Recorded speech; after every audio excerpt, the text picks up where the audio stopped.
Alright, chat, there have been some balance changes on 420. Let's blow this up a little bit here.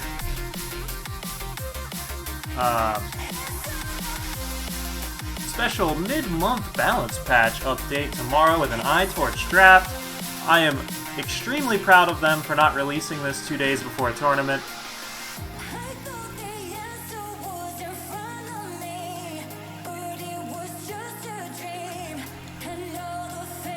Just buffing commons and uncommons.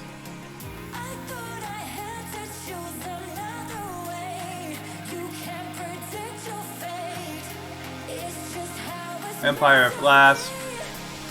Eternal Draft Pack, Empire of Blast. Got a Send to Market nerf? Yeah, that's not gonna... I'm gonna go through all of these with an opinion entirely biased towards the constructed formats. I'm not even gonna bother offering my opinion on drafts because, let's face it, you're not here for that. I might have zoomed in a little too much here. Alright, Shambling Sapsucker. 2-power 2/2 when you transform a... Oh, snap. This is actually like... They call it a side grade, but man. Vincent, thank you so much for the sub. Coming in with the tier 1 in 6 months. Way to go. This is gonna see play, like in constructed. Like, this is pretty good. Every time you plunder, you're gonna give all of your mandrakes +1 in decay, and you get this like nice and spicy little 1/3 body that is just raring to carry buffs and hold down the fort. Yeah, I'm a big fan of that. I don't know why they call that a side grade, but whatever.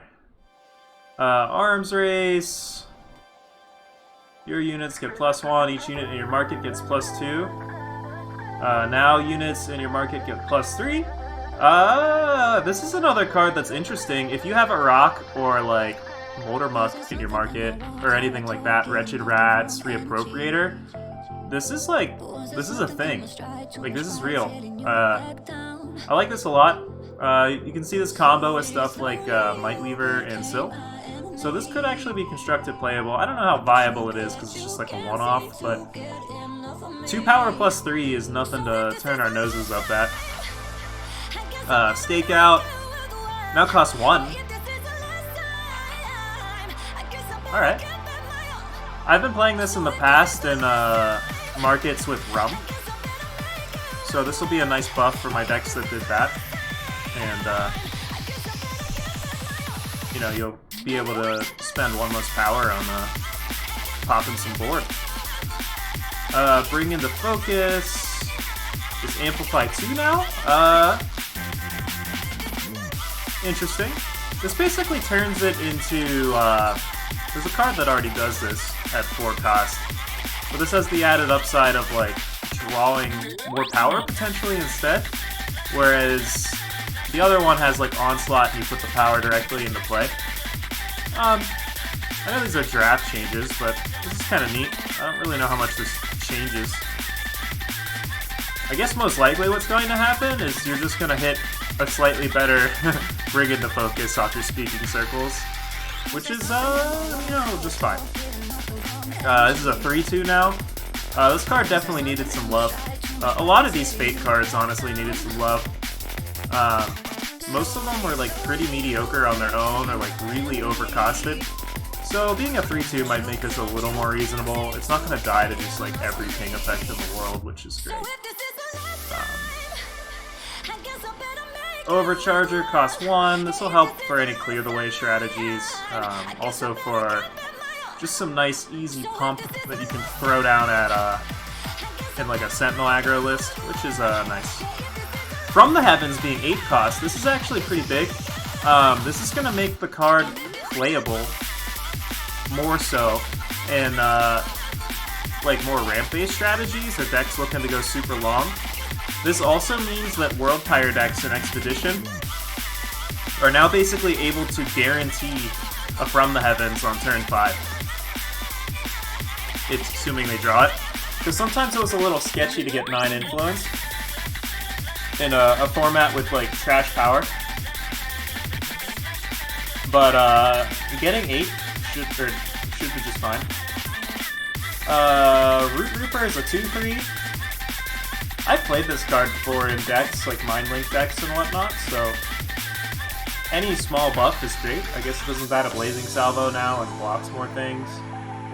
This card's still kind of medium, but whatever, we take those. Whoa! Whoa. Explosive potential costs 2 now? Oh, this is big. This means turn 3, I can buff a Wretched Rats and an Arak. And then turn 4, play my Wretched Rats, then maybe that dies, and I've now got 2 +4s on an Arak. This is huge.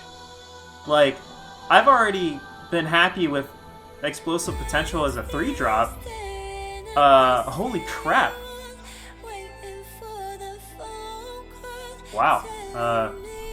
I mean, if you've watched any of my recent streams or, you know, even some YouTube videos are going out, I've been making very good use of the potential of this card. It's quite explosive. I'll just move on. Like, I've already talked about that card enough, but that's huge. Also, it's now an even card. Like, we can now play this in an even-handed Golem deck, and that was one of the reasons we didn't play this before in an even list, is because clearly we couldn't, but now we can. So this opens us up to play a deck with like even-handed Golem and Explosive Potential and some ramp, and just trying to like plow some ramp into a Rock and Wretched Rats. Meanwhile, we're like filling our hand up with Golem. That's sick. I'm a big fan. Zuma Coercion is now a 3-drop. This was much needed. This is going to bring it down to the point where it's at least fringe playable in Expedition. This is going to make it better for some of the Fate strategies that are trying to blow the dam. Maybe make that deck a little bit more viable. So, yeah, that's pretty cool. And yeah, Silver Slicer is pretty good. People are already playing it a little bit, so we'll probably see more of it now. Quick Draw is a very powerful mechanic, and being able to slam this after a 2-drop Valkyrie and basically clean up anything on the board at that stage in the game will be a ton of tempo. Looks like they're making changes to the draft pack. Blah, blah, blah. Okay, let's look at this. What is this? The following is a list of cards that have been added to Expedition. Yeah, Breeze, please, there's a 420 patch. Okay, so we've got Rambot. I don't even remember what this card is. Top unit of your deck gets +4, then sack it. Okay, whatever. Obsidian Golem. I mean, sure. Sandglass, Purify's good. This is an excellent card. Silverwing Smith, kind of mediocre, but it is a Valkyrie, and they have a very big draught of actual playable Valkyries. This is another Valkyrie that has a really thick butt and will be able to curve straight into Lord Steyer's tower, and you can just high roll some people by warping it off the top of your deck, which is great. Valkyrie Militant, same boat, just another Valkyrie that just lets you high roll. This one's worse though. Arcanist, oh that's big. That's probably a draft card. Left-right target caller, huh? This will be interesting. There could be a world we see this. I could see like giving this to Moldermuck or something, or you know. I don't know if there's enough elf synergy to actually play an elf deck, but this Inspire is nothing to sniff at, and really can turn some threats on. Also, being a 3/2, like that's a threat right there. So we take those. Living Example too. So it looks like we're getting lots of Inspire. I see Zuberi down here. But yeah, apparently the music's a little loud.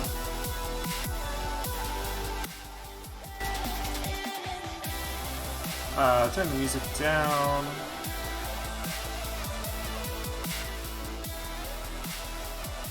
Turn myself up.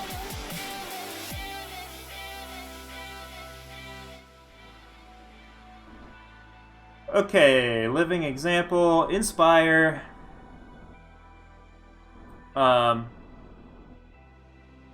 Units you draw get +1. This card's very reasonable. Calibrate is huge. This is going to enable a lot of relic strategies to have some great consistency. I can already think of a few decks of mine that are helpful. Zuberi, Outlands Warlord. When Zuberi attacks, the top unit of your deck gets plus attack equal to his attack, and units you draw get double damage. This card's gonna slide right into any sort of like mid-range beat-downy like fire list. So this will be cool. Maybe even like Stone Scar wants this. There's a couple ways we could play this. Starsteel Die Show. It's a very reasonable relic weapon. Lets you actually have a reason to be playing weapons in Expedition other than Massive Greatsword, which is cool. Stone Scar Leviathan's just kind of a big spaghetti monster. It being playable in Expedition is interesting because this means you can, like, we do have Fair Exchange in the format right now, so you could cheese this out. You could also just reanimate it from your Void. So that's something. Breeze Dancer, another powerful Inspire card. It's interesting that they brought the whole, like... Is that Crown of Possibilities I see? Hell yeah. Okay, so we can go back to playing Crown decks in Expedition, which is great. I feel like this is like the third time they've rotated Crown of Possibilities out of the format and then brought it back, like, halfway through. But I'm happy to see this card back. You will most assuredly be seeing a non-zero amount of Crown Brews from me once this card is fully in the format. Black Hall Ward Leader, this is one of the best 2-drops we've ever had in the game. So, that's cool. Not a whole lot to really say about that. But some of my hand buff decks will be really happy to see this card. Shimmer Pack. This card's really annoying to play with and against and around. So I'd be happy if it just wasn't in this format, but hey, whatever. It's here. We'll just learn to deal with it.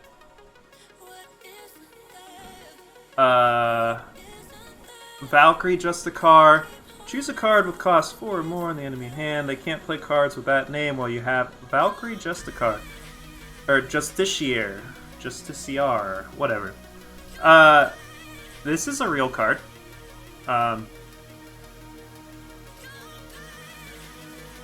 Like, in a format with no board wipes, I'd say this is just fine. It's a shame we can't hit Equalize with this, but, sure. We take those. Armadillo. Armadillo. Probably Armadillo. Armadillo. But, Endurance is a good ability, and +1/+1 is also a good effect on a 2-drop. We take that. Cryptic Master, this is going to be great in any sort of, like, Lethrai,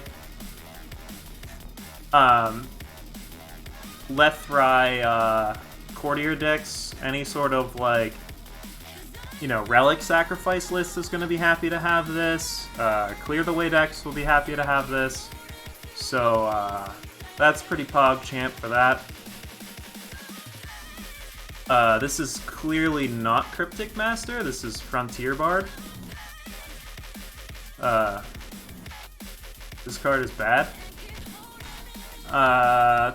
Sure, these are fine. Frontline Colossus, okay, it's a draft card, This is a card we used to play in Talir combo. I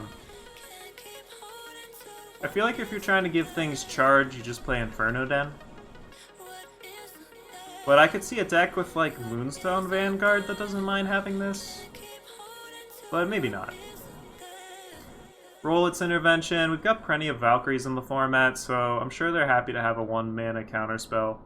So I expect people to be brewing around with that quite a bit. Talir's intervention, same boat.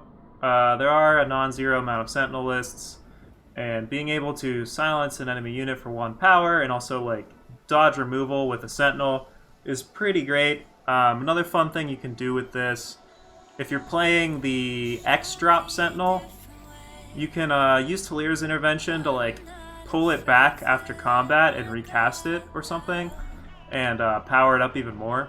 So that's cool. You can also use it to like rebuy units that have used Killer already, and replay them with a refreshed Killer or a refreshed Regen or whatever, and use those abilities again. Initiation Bell is super slow, but probably just a draft card. It's really annoying to play against in draft, so that's neat.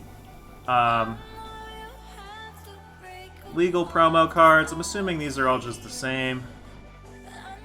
And yeah, that's all of them. Pretty long-winded.